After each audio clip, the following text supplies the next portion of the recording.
Alright, James George here again. I want to talk a little bit about the private sector union and the public sector union. I joined the union in 1982. They told me when I came in, well, Mr. George, we're going to have to give you a supplemental annuity because we don't know what the government's going to do in the future. Well, apparently they were forward-thinking people saying, we don't know and they were right. Take a look at what's going on right now. We're at a hit.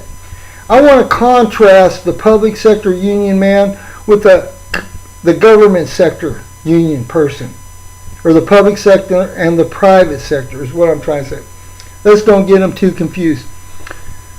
The public sector worker, they don't have to worry about their pension. They don't have to worry about their health care.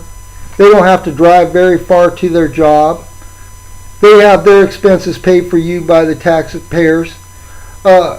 They don't want to negotiate. And what they've done is they've used the teachers' administration to go ahead and infiltrate government, both Republican and Democrat, with their candidates and have them negotiate the terms of their contracts without the taxpayer being represented. They've gone ahead and taken tax revenue and now regulation fees and use them as a way to say we create profit when they don't.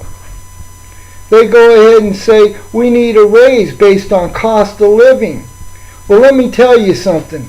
As a union member for 30 years, I was told we gave up our COLAs 30 years ago. We have a 30-year pension. They have a 20-year pension. We've given up half our raises for our pension and for our health care. For 30 years, they haven't given up anything. Everything we built is profitable for the government and pays them back, but they're not willing to manage the stuff effectively.